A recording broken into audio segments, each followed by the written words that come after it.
Forgetting's one I'm very proud of.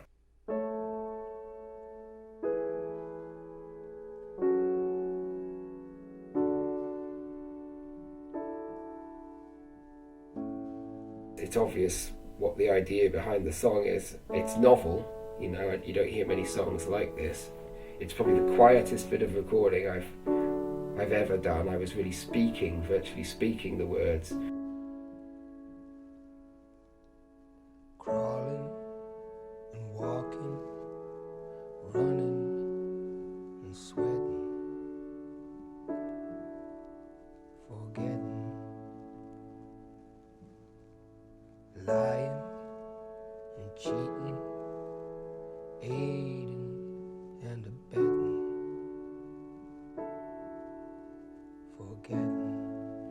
And hardly playing the chords, well, by my standards. Rather heavy-handed on the piano. Well, I was just sort of noticing how the chord sounded good when I was holding the sustain pedal down and then moving. So you get the two things blurring.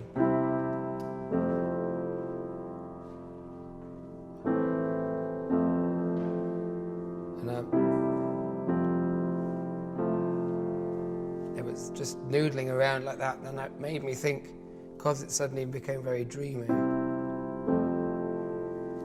of this forgetting line that I had.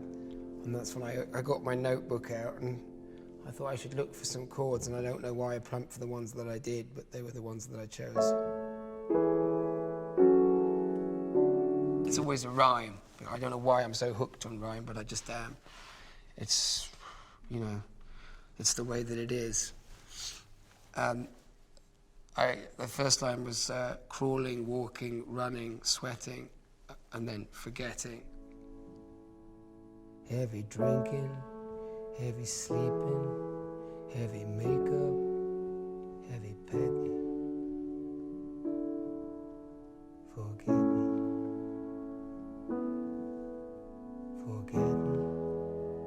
You show me a picture of a puppy, it doesn't do anything to me.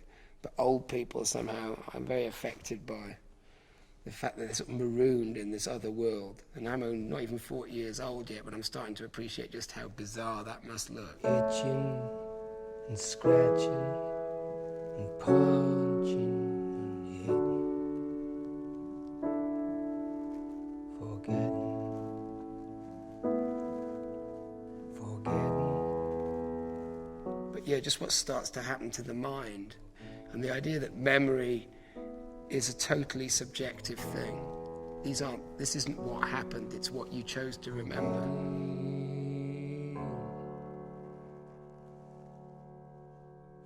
When I put it down and went back in and listened, there's something beautiful that happens to the sound of something so unforced. When the music blooms so gently onto the mics, I mean the diaphragm of the mic, the harder you hit it, the more it shrinks back and the sound gets smaller and compressed, and you can hear that. But when you're just playing so softly, you can turn all the levels right up and it blossoms.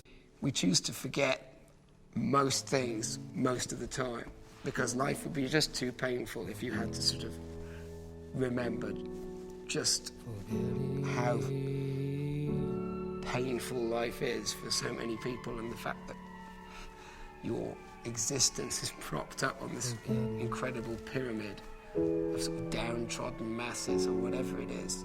Every step of the way you can question life, and it's basically you just draw a shutter down and that makes life tolerable. Spellbound and hellbound and snagged in the net, forgetting what to put with it. And Neil came up with this beautiful, massively detuned sort of acoustic guitar part, which we put on, and I didn't know whether it needed it. But then when we added the strings, I had this idea of just for this one line, really, that just went through the whole song, just a note that just grew imperceptibly. And then the slurring, idea of slurring down, a bit like what I was trying to do with the chords, leaving the sustain pedal on. And Caroline, who's so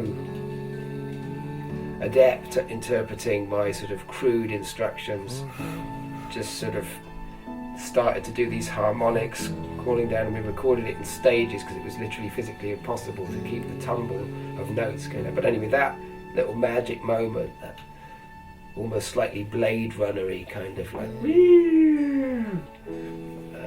just adds the little bit of icing on the cake that the whole thing was looking for. So it's come out great, this track, and that's about all I can say about it. I'm forgetting, I keep forgetting. The line is, I can't remember what this one's about.